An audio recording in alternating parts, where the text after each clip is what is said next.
I want to welcome everybody to the Daily Cheat Sheet. I want to thank everybody for all the support, for having our best week ever in all the countries that we're in. I want to thank those countries, especially the UK, Indonesia, Sweden, Brazil, all over.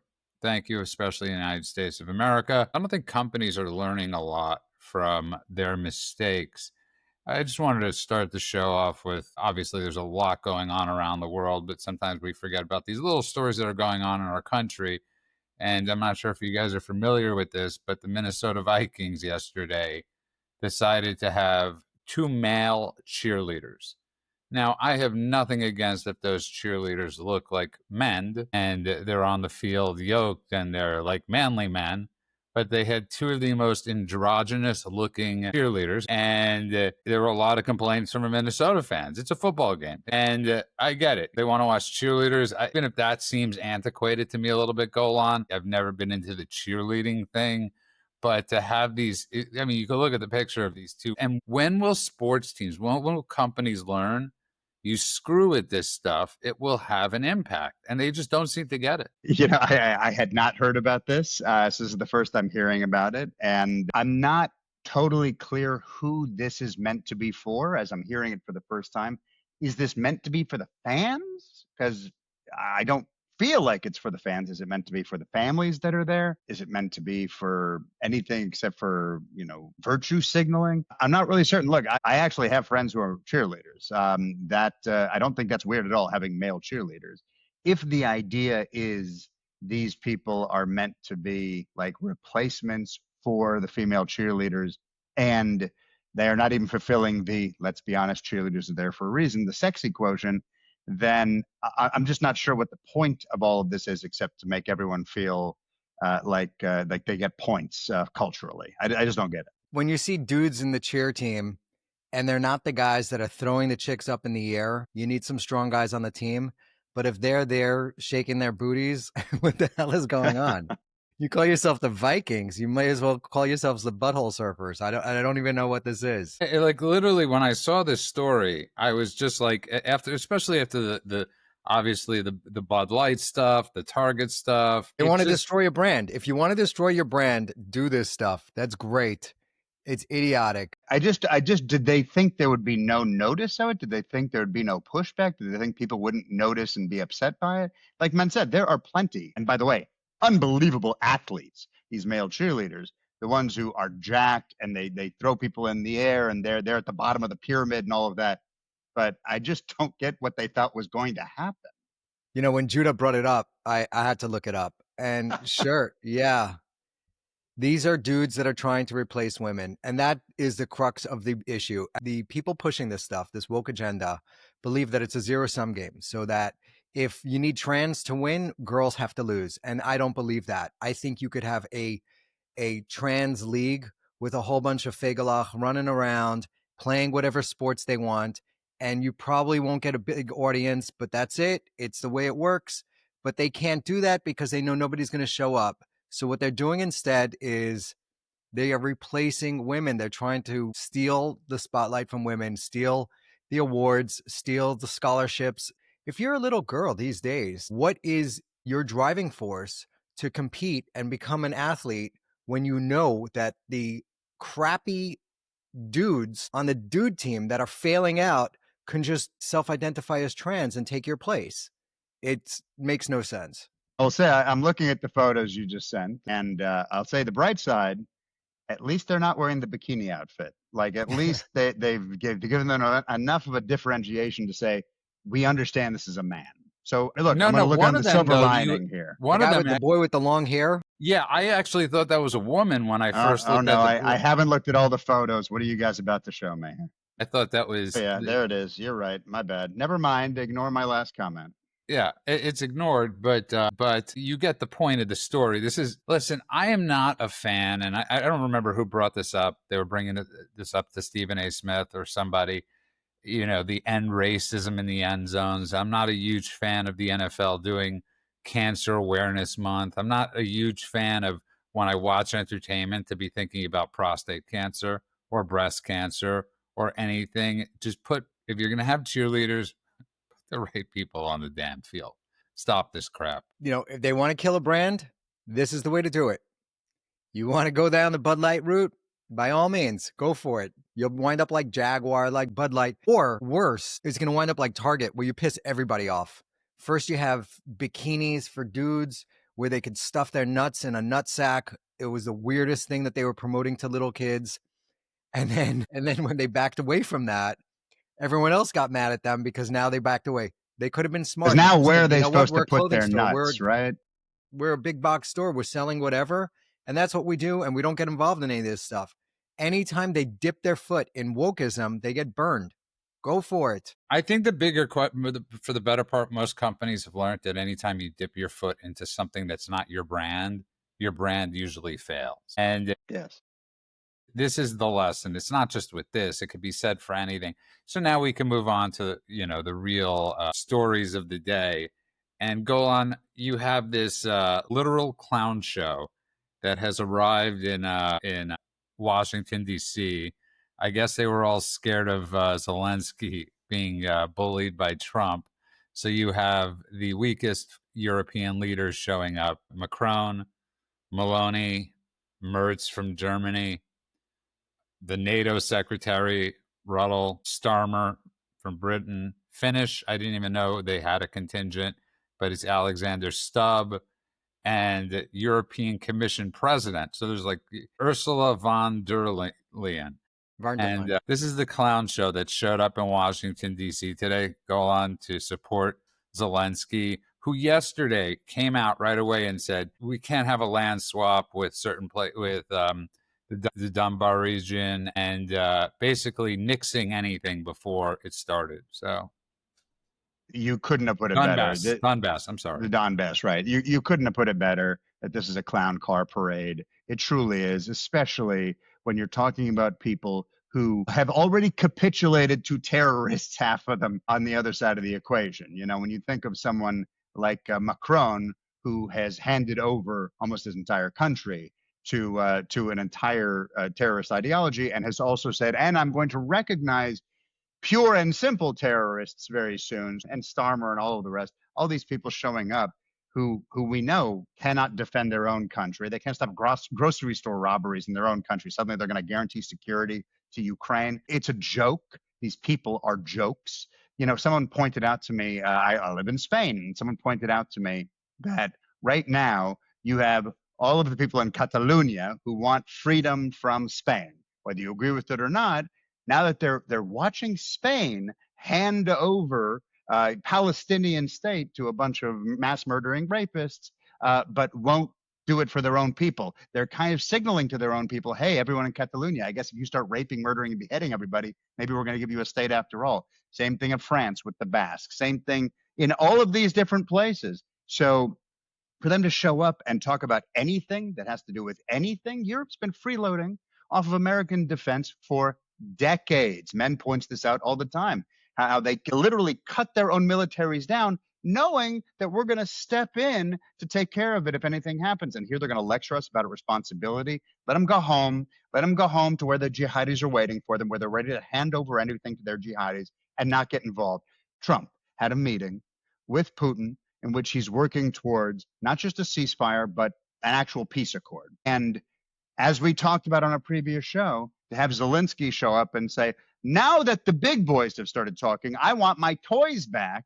I don't care what he has to say right now, and I don't care what they have to say right now. And that doesn't mean I don't care about Ukraine, and it doesn't mean I don't care about peace. It means I don't care about, again, another example of just mouth-flapping virtue signaling that's coming from all of these people.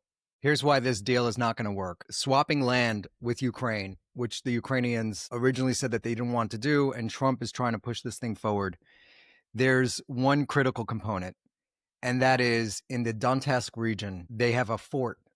They call it I think it's the Obelisk Fort, Forest Belt Fort. There's a couple of names for it. It's in Donetsk Oblast, and it's got Slavinska and a couple of other things. For 11 years, the Ukrainians have been building this, and the Russians can't break through it. So Putin, in a very sly move, when he came to Alaska to negotiate with Trump, one of his demands is that Ukraine hand over that region, which Russia did not conquer. So he's not just asking for a freeze along the lines where they currently are. He's asking for more land, including this giant fort that the Ukrainians built over the last 11 years that the Russians just can't seem to crack. And he's saying, oh, just hand it over to us. The bottom line is that I think this thing is going to fail. And I think that it's going to be maximum sanctions on Russia. And I think eventually the Russians are going to have to cave and give up and pull back partially in order to get peace. I think the way forward that the Europeans and the Americans are going to go is the Americans are going to sell a lot of weapons to the Europeans, and the Europeans are going to be able to donate those weapons, give it, lease it, lend it, whatever they do to the Ukrainians to help them fight. Some European nations are thinking about putting troops in Ukraine. I think that's if a ceasefire deal is reached. What's that? That's if a ceasefire deal is reached. The second a ceasefire deal is reached, UK said they would put troops in. The UK, France was talking about sending troops now. So this, I mean, and a handful of others have signaled that they would do the same, which I have a hard time believing. Again, it just feels like lip flapping and virtue signaling, but no one's really putting their money where their mouth is when it comes to troops on the ground. This is just something that's supposed to push the ball forward. No, I absolutely agree with you, but I do think that they are so stupid and so foolish that they may actually do stuff like that. They may actually a very good point. No, you're making a great point, but I want to ask you a question, man. Here's the bigger question. As these 6 numbnuts or 7 numbnuts are coming to America today, it's literally like a clown car of idiots. Where were they beforehand? Where were they for the past, before Trump? Where were they? Well, they had a great thing going. They said, we're going to fight to the last man and we're going to make America pay for it. So we were footing the bill. We were giving all the weapons. And they were there just wringing their hands going, this is unacceptable. America, pay, give them more. America, give them more stuff. And the way the previous administration was getting scammed by them is done. It's over. Trump's in office and he's saying, look, if you guys believe so strongly, buy the weapons for them. I will sell it to you guys. You can give it to them. You could do whatever you want. We've been spending more on European defense than Europe has been. We've been footing the bill for NATO. For the last, I don't know, what was it? In 2016, Trump was saying, you guys have to pay your fair share. And everybody was like, oh, he's not going to defend NATO. They didn't listen. They bought more Russian energy. We've been telling the Europeans for the last 20 years, get off of Russian energy. They've just been doubling down and building more pipelines. So they didn't listen. They made the bed, and now they got to lay in it. Just to be clear for all of our listeners, what they've been saying outwardly, okay, to when they put a microphone in front of their mouth, is Russia needs to be stopped. Russia needs to be stopped. Russia needs to be stopped. And behind the scenes, they were purchasing Russian oil, thereby funding Russia's side of the war. Just to be clear, so everyone understands that. They've been purchasing so much Russian oil that they gave, if you just look at dollars, they gave more money to Russia during this war than they gave to Ukraine.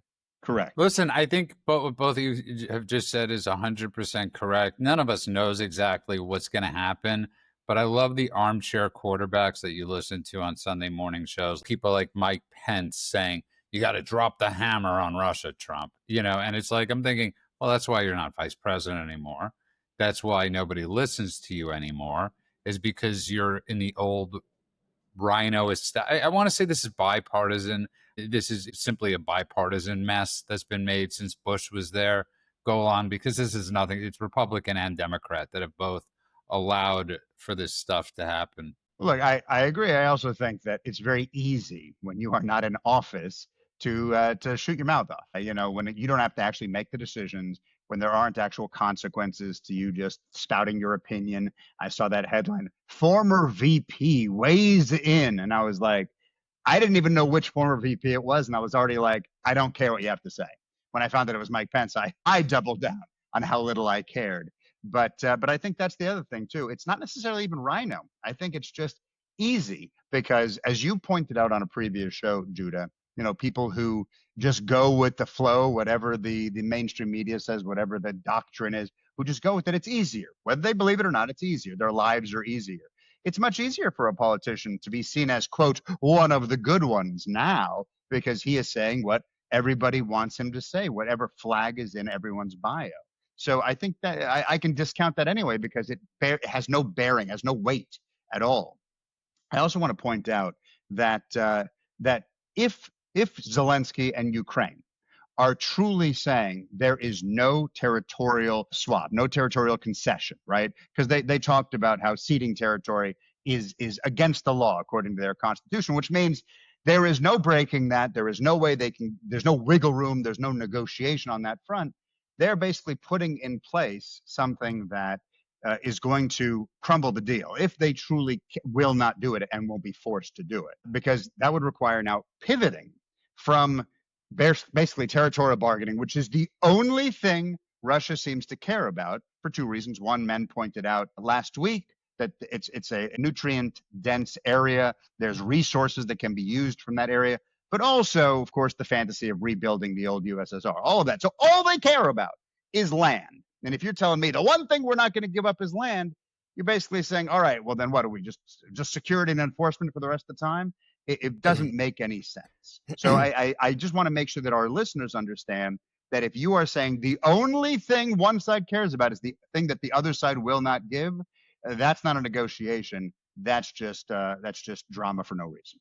Saying that the Ukrainians have it in their constitution that they cannot give up land, or the Ukrainians don't want to give up land, or the Ukrainians don't think it's right to give up land, all those things could be valid, but doesn't mean you're going to win the war. I get it. It could be valid, but if you are cannot be moved off of that, then if you're saying this is the line in the sand we will not cross, you are basically throwing up a roadblock, not a speed bump. And I hear some of these Ukrainian people talking about everything that they've lost, and I understand it. I get it. This ceasefire or peace deal, whatever, is not just. It is not justice being served. It is the Russians attacked, the Russians invaded, the Russians took land and took a lot of lives. I get that, but it's also a fact of life that in wars, territory changes, and it's just the way it's been throughout history. It's not just, it is a brutal, brutal way to go about living life, but that is life. For as long as humans have been on this planet, we've warred. And you're 100% it's gonna have to be a negotiated settlement. And it's not, and if it was just Russia, that would be one thing. If it was just Russia, it would already be bad enough. Russia is a massive place who doesn't care about its populace, who throws their soldiers into meat grinders and doesn't care. But it's not just Russia. That's the thing. Like, look what's happening in Iran right now. Iran is talking to China about replenishing their entire missile arsenal. Forget the nuclear program, which seems to really be defunct at this point for the time being. Think about if they want to destroy Israel, the missiles are all they need, as we talked about, ballistic missile capabilities. And so it's not just dealing with Iran. It's dealing with Iran and China. It's dealing with Russia and whoever else, China, North Korea, et cetera, which means they're going to keep, as they've been doing, sending men, helping. Iran helped Russia build their missile program and build their air defense program. So this is just it's the entire axis of evil, okay, to coin a phrase, that is being thrown up against Ukraine. So if the idea is we're just going to keep fighting and we're just going to continue tightening the money vice and arming to deter, not to trade land, this thing is not going to end because the Russians get tired or because all the axis of evil decide they're just going to give it up. This is a way to destabilize the West, and it's working. Man, I just want to say one point, one question, and I'll pose this to both of you. How come we never see media out of Ukraine? Ukraine is one of the most corrupt countries in the world. I mean, before the war, the Democrats were calling it one of the most corrupt countries in the world. If you talk about, he banned certain churches, he's locked up journalists, including Americans. This is not a great place. He's not the great, Jesus savior that everybody's painting him out to be. Ukraine is notoriously corrupt. It's been corrupt. It still is corrupt. No, that I know. But I'm saying you don't even get it from New York Times reporting. You don't. I mean, maybe you do. I don't read the New York Times go on. But do you see reports on the ground in Ukraine? Do we ever get a sense? Do we understand? By the way, have we ever talked about what's happening actually with the media in Ukraine? It's a very specific thing. Our listeners should know this too. So in Ukraine, martial law has been declared.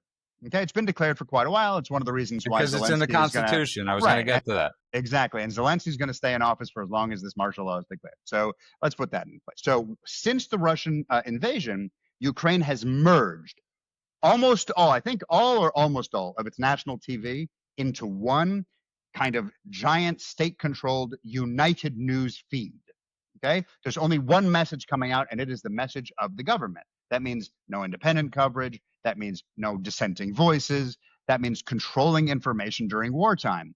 I understand why that can be necessary, especially watching what's coming out of Gaza, but that's the reason why. There are some independent journalists that exist out there, both Ukrainian and foreign, that are on the ground, but they operate under heavy restrictions. It's like when you watch All the President's Men and every news report comes up and it's da-da-da-da, retracted, like Good Morning Vietnam.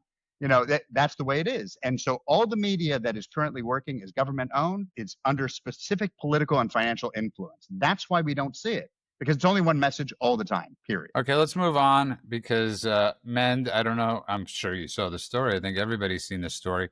And this is what always drives me nuts about the isolationists is yesterday in Michigan, you had 40,000 Muslims, Shia Muslims, having a protest, a party, a rally, whatever you want to call it. 40,000 Muslims in Dearborn, Michigan. With a flag for every terrorist organization, but not one American flag. And they're all dressed in their niqabs and their hijabs in the baking heat. There's something off in the Midwest sometimes go on, and they were screaming in Dearborn, Michigan, chants of Khaybar, Khaybar, O Jews, and we heed your call, O Nasrallah.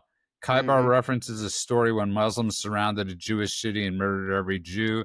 This is a threat and call for genocide. That's not just what they did there.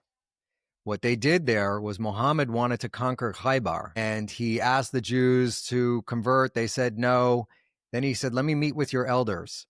And the elders came out, and they slaughtered them. And then they brought all of the men of the village out, and they had all the women and children stand around in a giant circle. And they beheaded all of the fathers, the dads, in front of their wives and kids. And then Muhammad saw a pretty little girl, and he said, I want to bang that one. And one of his generals said, Prophet, she just saw you chop her father's head off. He goes, you're right. Let me talk to God. And he goes out into the desert for 20 minutes and comes back and says, sorry, God wants me to bang her. Took the girl to his tent. So he raped this girl right after chopping her father's head off. That's what they're chanting when they're singing Khaybar, Khaybar al-Yahud. That's what it means. Thank you. No, thank you very much. And Golan, the reason I'm bringing this up, and I think this is such an important story, is because I keep on saying the threat is here. Don't know how long. I honest to God, don't know what it'll get through the isolationist head that it is here unless they are supporting it or unless they are being paid by said governments. It's one of two things. Right. You can't support isolationism and have 40,000 people screaming this in Michigan unless one of two things. You agree with them or you're being paid. I agree with you on that, but I also want to point out, what was this thing? This wasn't a protest. This wasn't just a party. This is something called the Arbaeen March. Okay, I think I'm pronouncing that correctly. And the Arbaeen March I think it's the largest Shia This was the biggest one ever, by the way. but I think in general, as an annual thing, how like each religion has like, this is the big one. Yom Kippur for the Jews, Christmas for, whatever, like it's the big one. So this is the largest religious procession, I believe, that they have in Shia. Okay. Don't quote me on that, but I believe that's correct. No, you're right.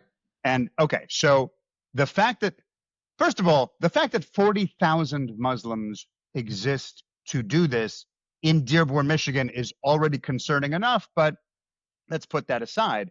This is actually something that is meant to be, at least at its base level, if you look at the text, it's meant to be something that is a deeply held tradition, and it has to do with a certain guy's death, and they appreciate what he did in life and all of that. It has evolved into something way more nefarious. So over the years, it has become now this march represents resistance. Resistance against tyranny is how they put it. What does that mean? Murdering everyone that is not Muslim. Murdering everyone that doesn't say yes when the sword is put to their neck and say, will you convert? As Mendes pointed out, they get these options. You either convert, you live as a dhimmi, which means you're doing that for a short period of time where you're paying these taxes. It's a nice little revenue stream for them. And eventually they're going to rape and kill you, or they just kill you, right? So it's become that. So when you hear resistance, that's their jihad that we keep hearing so much about. This is not about faith at all anymore. It's about threatening genocide in the name of, quote unquote, God or Allah or whatever you want to say. So this is no longer something that should be tolerated. This is just a death and hate march. And if we don't recognize that, then we are going to eventually succumb to it as victims. And so it's important for everybody to stop tiptoeing around this idea. It's a religious thing. It's a cultural thing. We got to not say anything, even if it seems weird to us. No, it has become something far more. And we have to pay attention to it, because this is just another story of tribal warfare that is being celebrated, period.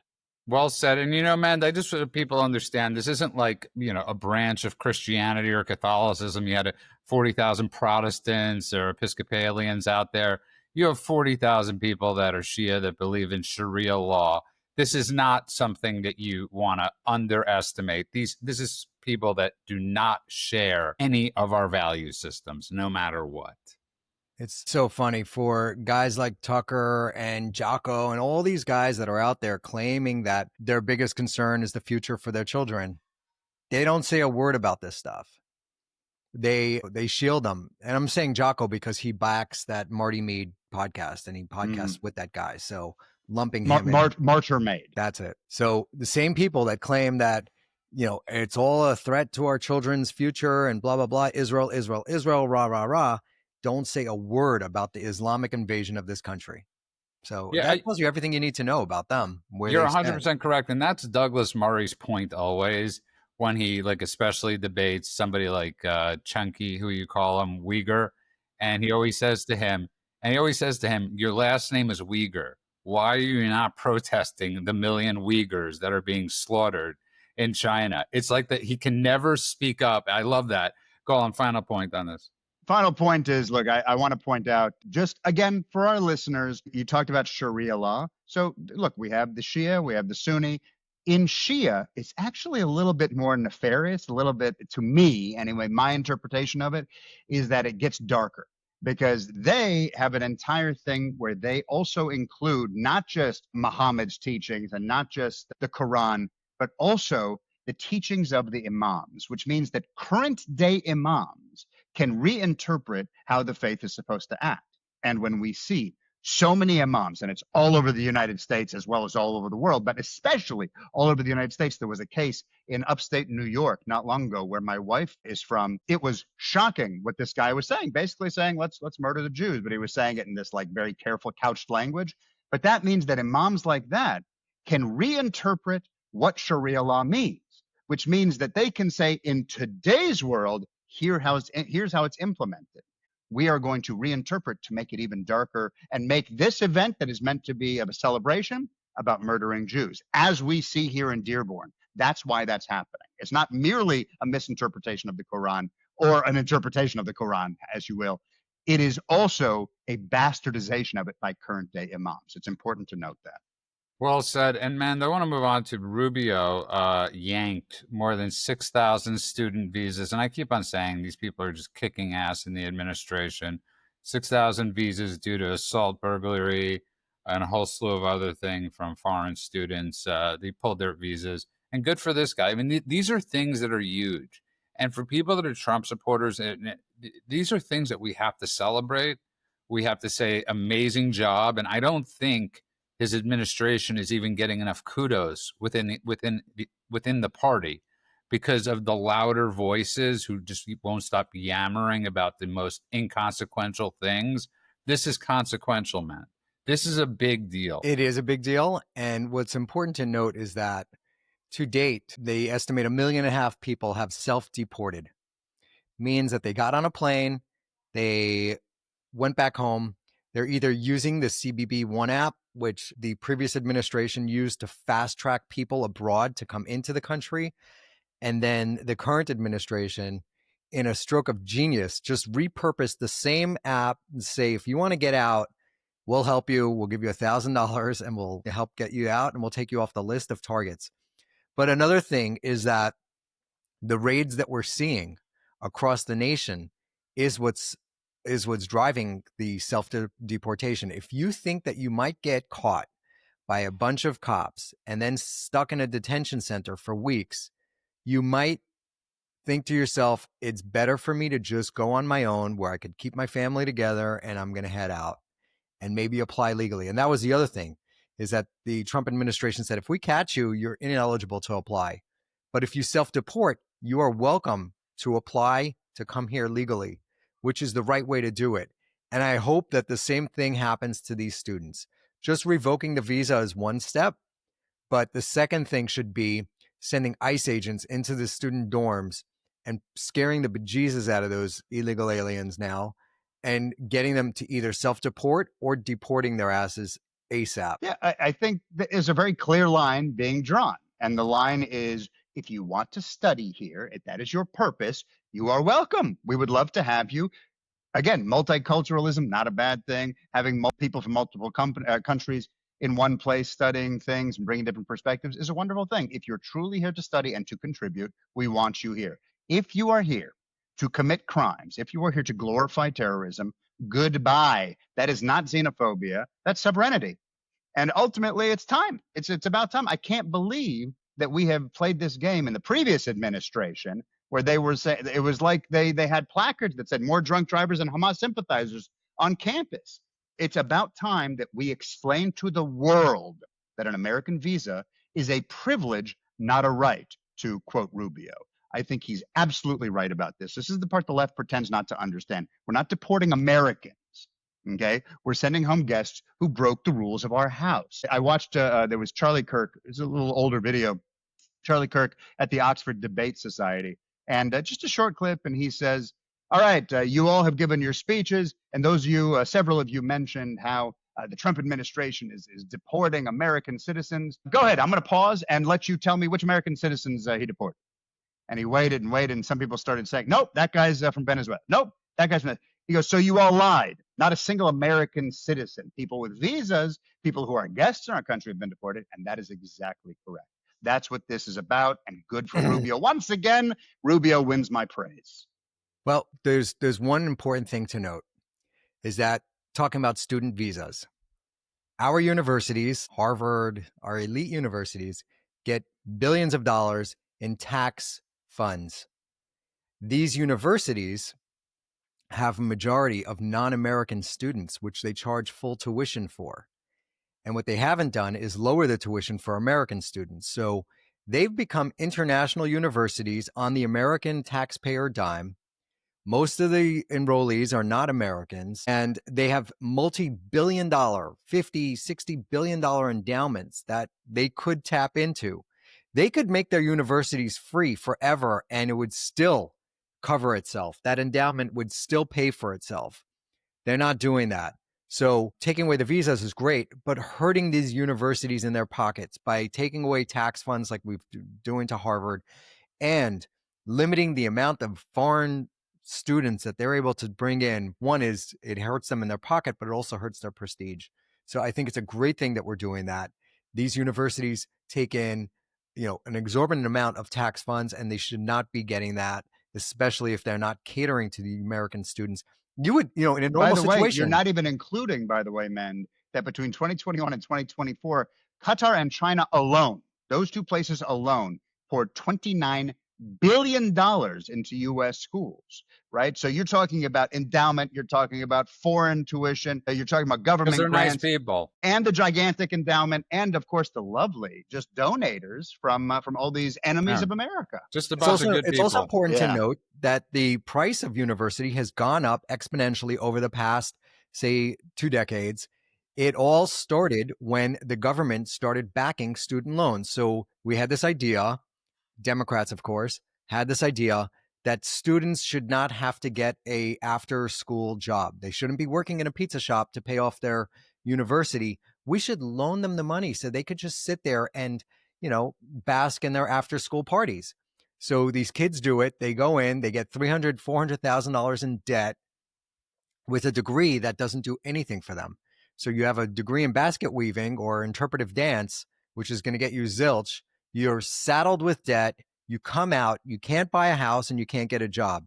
What do you think those people are going to do? Those are the ones that are showing up at the pro-Hamas rallies. They're just all angry about everything.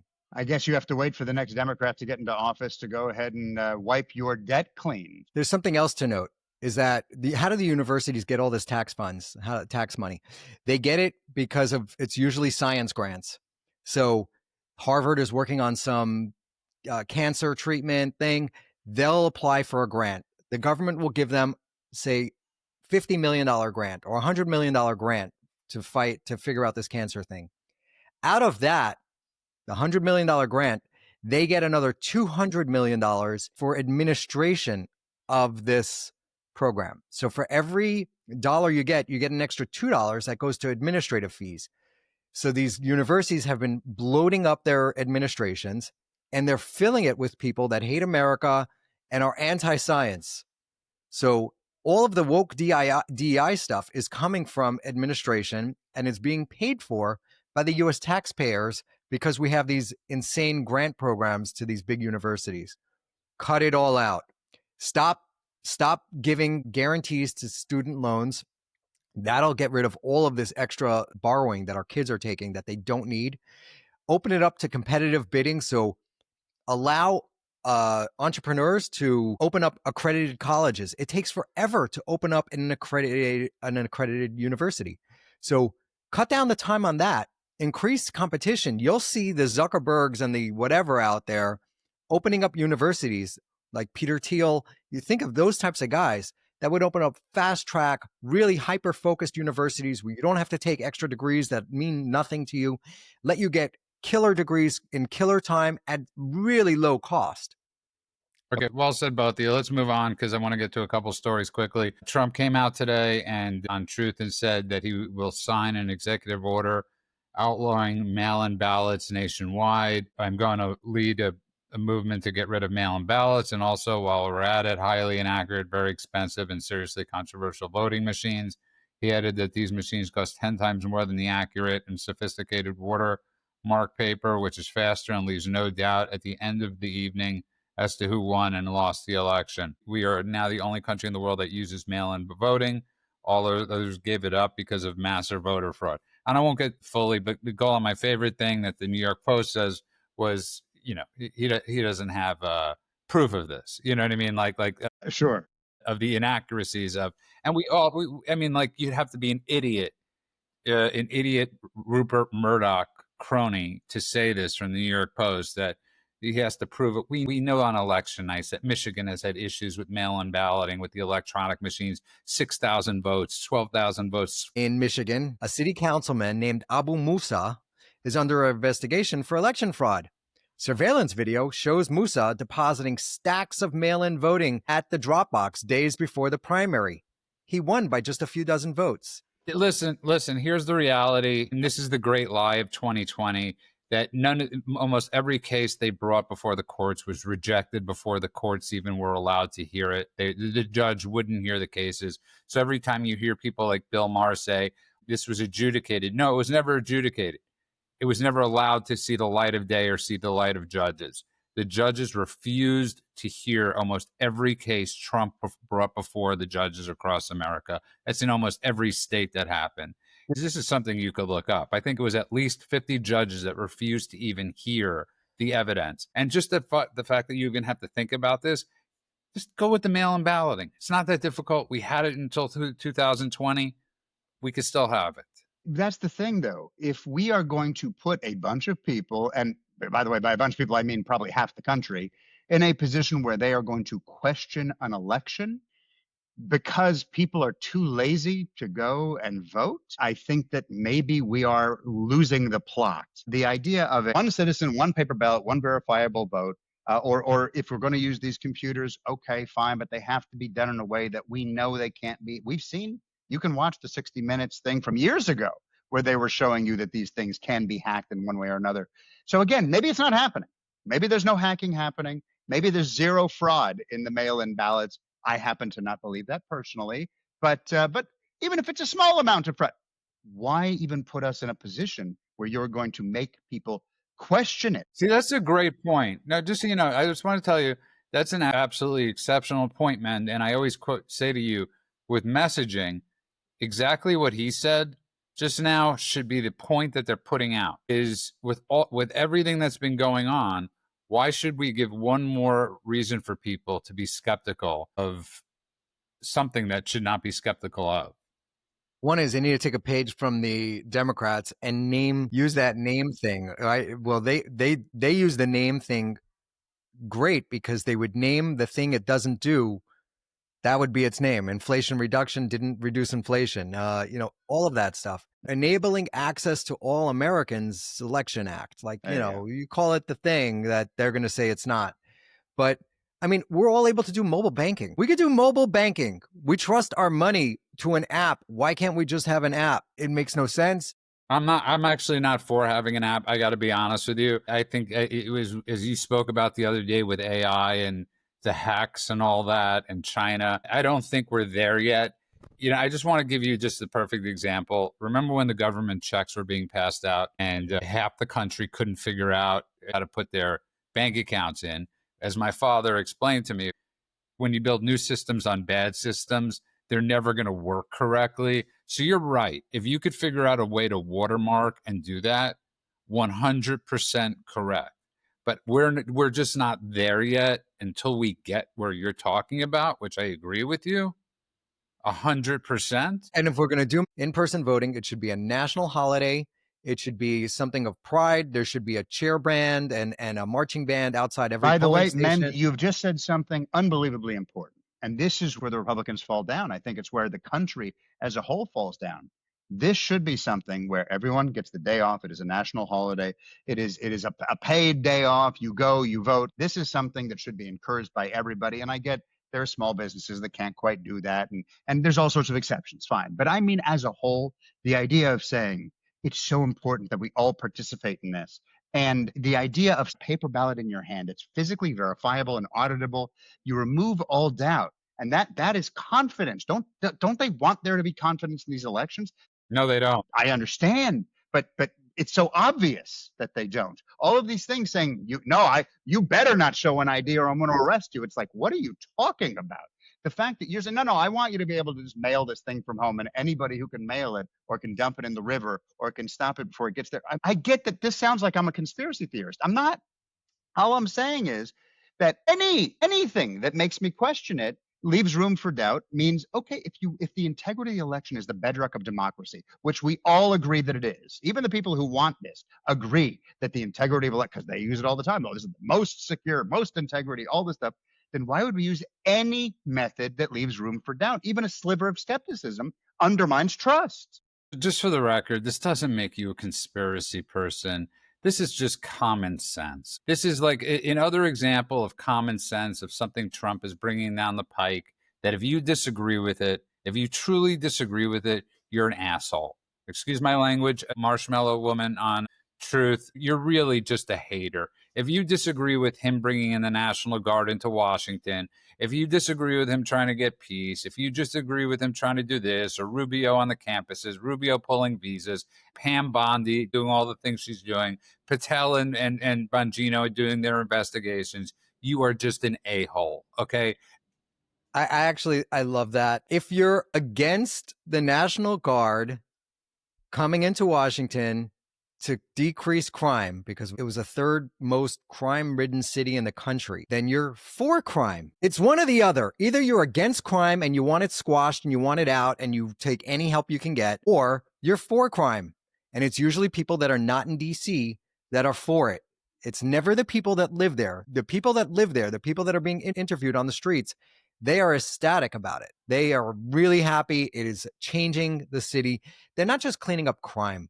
They're cleaning up graffiti that's been on the walls and been on monuments for 5-10 years. I mean, that place looked like a shithole. It's our capital. It's a place that we're all supposed to take pride in. The federal government should just be buying up all the land there and turn it all into big parks. Get rid of all the residents, let them move elsewhere, turn it into a beautiful destination that people would want to go visit. Mr. President, I am urging you, use federal funds to buy up all of the land, use eminent domain to take away people's houses and give them a fair market value price for it, level the place, and it should be great lawns as far as the eye can see. That is the solution. And then you have your hotel district, you have your conference whatever district, and it should just be beautiful restaurants, high-end living, and that's it. You got to get rid of the slums. There's no reason to have slums. I always said this about New York City. I lived in New York City, and I was paying a ridiculous amount of rent to live in New York City. and across the street from me was a public housing, projects in the city. And it always, like, the most valuable real estate in the world, do we really need to have public housing in the city? Can't they move to Queens? Can't they move to Brooklyn? Can't they move somewhere else? Can't you use that property to build something that people would pay market value for? Why are we subsidizing in the most valuable spot? It never made any sense to me. You don't have an inalienable right to live in New York City. You could live wherever you want if you could afford it. But have the taxpayers funding you to live on the Hudson River or on the East River, why? What for? What benefit is that? And there's men's rant of the day. Go on. I don't even know how to respond, but you will. We'll say that he happens to be absolutely right based on what the founders said when they put DC together. It was never supposed to be a city. It was supposed to be a federal district. We talked about this on a previous show. Right. Neutral. The idea was it was meant to be a neutral place for the government to operate, a place for Congress, place for the White House, place for the courts, place for the monuments, and that was supposed to be it.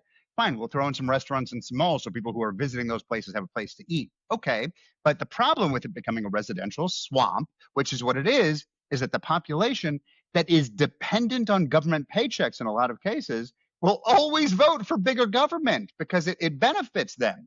So basically what they've done is they've not only said we are going to defy what the founders put in place when it came to DC, we are also going to bastardize it so that it becomes a one-party spot. And if we reset it with no residences, great idea.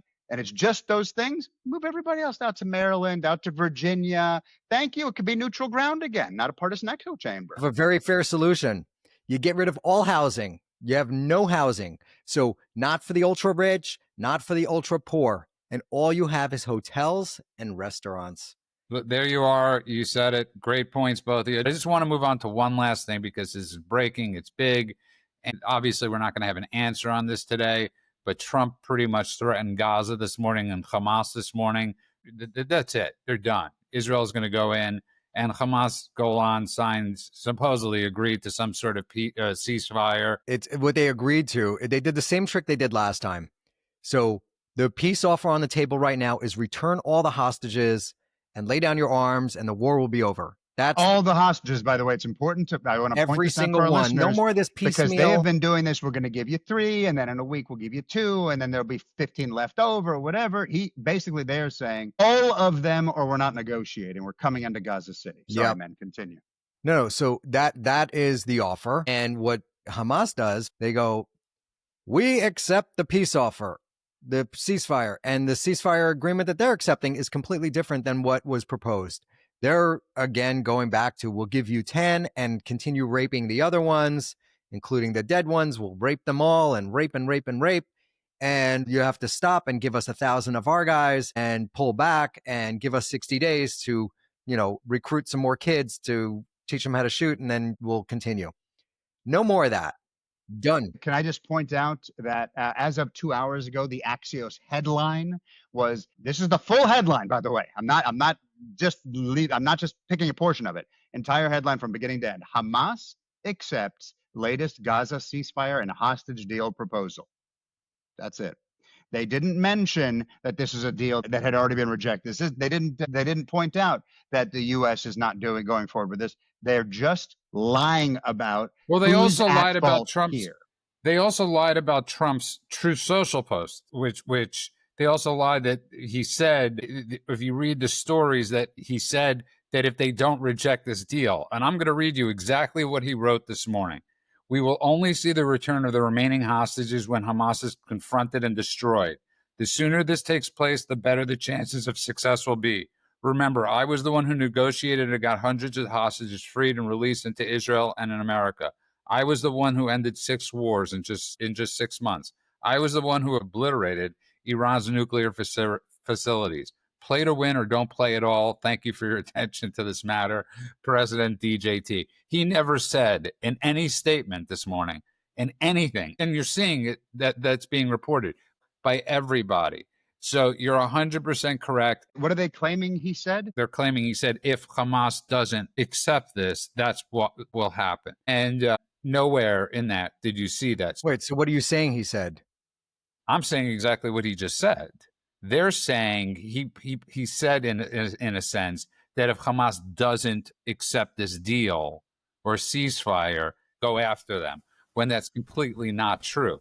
This is the exact statement he said. They're taking his statement and adding to his statement.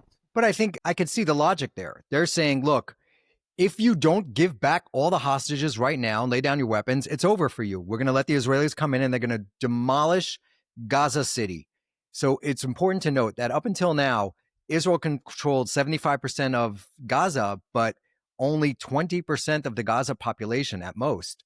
So 80% of the Gaza population is in Gaza City and Rafah and a couple of other places. So now going into these major population zones, pushing all the population out, get them to a safe zone, put them in tents somewhere else, and then flatten that city. Get them all.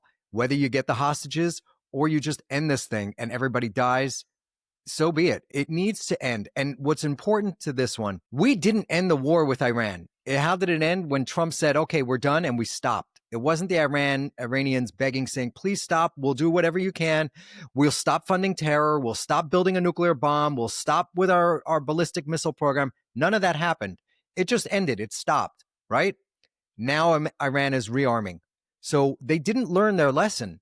They got their asses kicked and they did not learn their lesson. As we talked about on this show, we didn't finish the job and they didn't learn their lesson because they're never going to, because that's their ideology. And finally, this is why I actually love what Trump is saying here. Judah, I think that he is saying that you are to give back all the hostages, you give up your power, you lay down your arms, or you will be destroyed. There is no ceasefire where you're going to once again have a little false deal that's going to buy you time and let you rearm and let you regroup. They're in Gaza City and they're locked in there, which is a lot of human beings that are quote unquote civilians inside of Gaza. The hostages are there. A lot of the Hamas, the number one location. And so we know this, and it's the one place we haven't gone into it. And so for him to say, all right, look, I'm going to let them off the chain. It's what he did also with Iran, by the way, almost verbatim. I wish I could stop these guys. They are going to go in and they are going to decimate you if you don't listen. And then he said, here's the clock. And then on day one, after the clock was finished, Iran's nuclear program was ended. And so same thing here. Again, because he has set up a precedent of I do not make false threats. I do not make false promises. This is carrot and stick, but it's not just carrot and stick. It's carrot and hammer. And I love that he has said this because now it's simple, it's humane, and it's tough all at once. Only terrorists and apologists find this confusing. Give up the innocent people that you are keeping in tunnels and you're raping and torturing. Give them up and stop controlling this territory or you are dead, period. Well said, both of you. And listen, for the people that have listened to us, you see 250,000 people marching in Israel for listen, it's none of us have ever said Israel is not like America and you don't have a lot of severely mentally deranged people there. Shabbos Katzenbaum, I think that's his name, right? The influencer said the greatest thing. He said the worst mistake, and I always hated this, and I can never really pinpoint what it was I hated about the bring them home, was he said it should have always been let them free. Correct. And correct. Instead of but I've been to, by the way, yeah, no, I know. Not to toot my own horn. I have been saying this since day one. How do we not take the branding that already existed of let my people go? Yeah. Right. Listen, Release you already the got the song crazy, but by the way, David. there is a reason why. There is a reason why, and it is, I've used this, is the third time I've used this word on this episode. It is a nefarious reason, because the reason they have said bring them home now is because they are putting the onus on Bibi and his government. It's a deliberate decision, because they are basically saying Hamas doesn't agree to a ceasefire deal, still your fault. Hamas is kidnapping and killing people, still your fault. Everything falls, it is a political ploy. And the people marching, many of them, by the way, wonderful people. I know a lot of the people who were marching. I know a lot of people who weren't marching.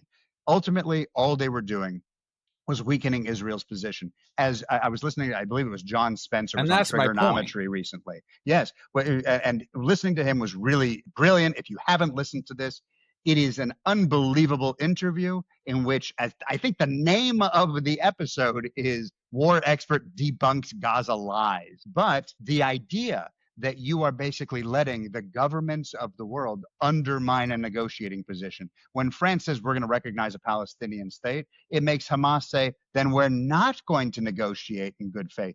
And when Israelis show that there is a rift, whether it's justified or not, a rift internally, and that 500, 400, 300, 200,000 people, because there's all these differing numbers, are marching on against the government, it shows the Hamas negotiators, hey, you know what? We're not dealing with one monolith here like we are. We're all one monolith. We hate the Jews. We want the Jews to die. And so ultimately, when they see that, it again weakens Israel's position in the negotiation. It's a deliberate choice. 100%. There's two things that I want to bring up. One is the UJA, which is the United Jewish Organization or whatever, donated $1 million to Gaza aid. So there's that. Those idiots in the UJA think it's important to take donated funds and send it to Gaza. Shaking my head. More capos. I'm happy you brought that up, just so you know, because somebody was telling me this morning about the UJA and, the three Jewish organizations I despise the most, the ADL and the Jewish Federation. Yeah, all terrible. The UJA and the Jewish Federation right now to get Jews killed. That's how we should brand them, and are joining at the hip right now. So I'm really glad you brought that up because I wasn't aware of this. So thank you. There's this concept called tikkun olam, which a lot of Israelis love to say. It's like healing the world. Screw that.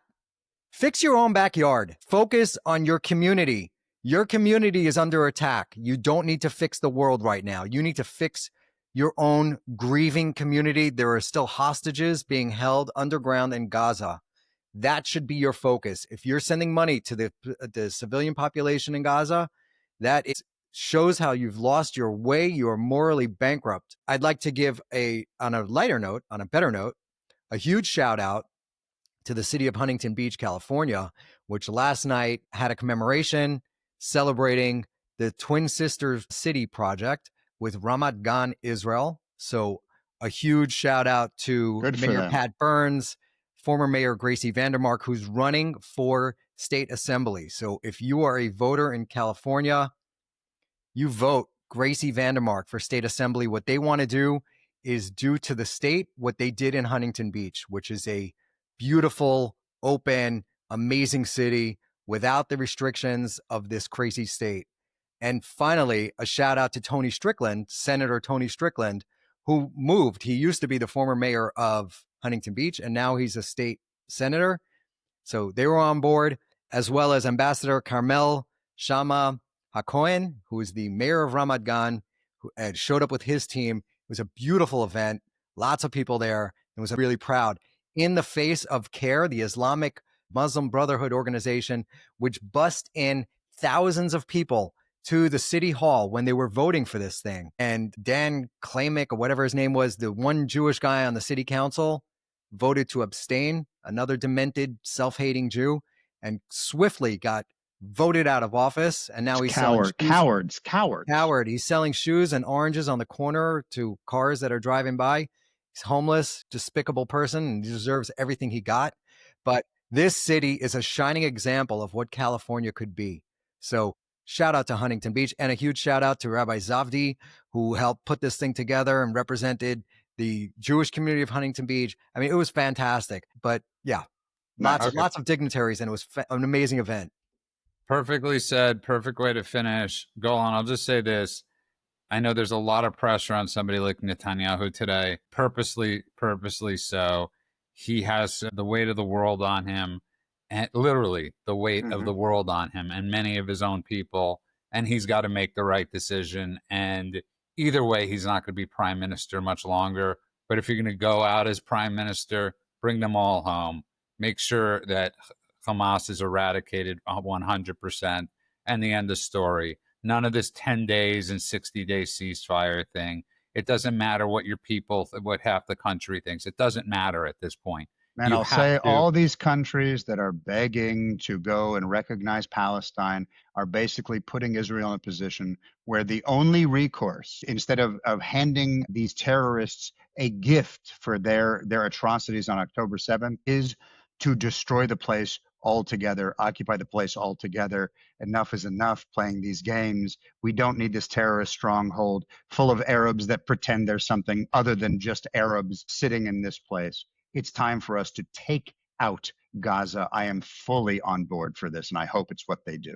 I agree with you. He has no government if he doesn't do it anyways. If he takes this any sort of deal, he will have literally zero government. On that note, just wanted to say Zelensky actually wore a suit to the White House. Apparently, the only color they make in Ukraine is black jumpsuits and black suits. He looks like he's going to a posh Metallica concert.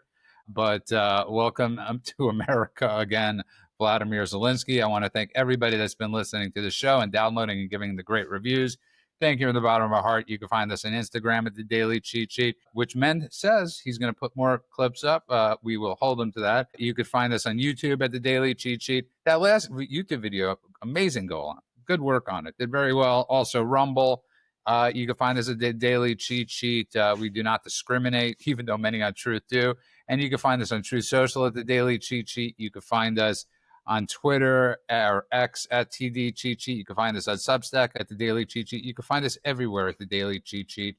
I want to wish everybody a good morning, afternoon, and night world, wherever you are. God bless you all.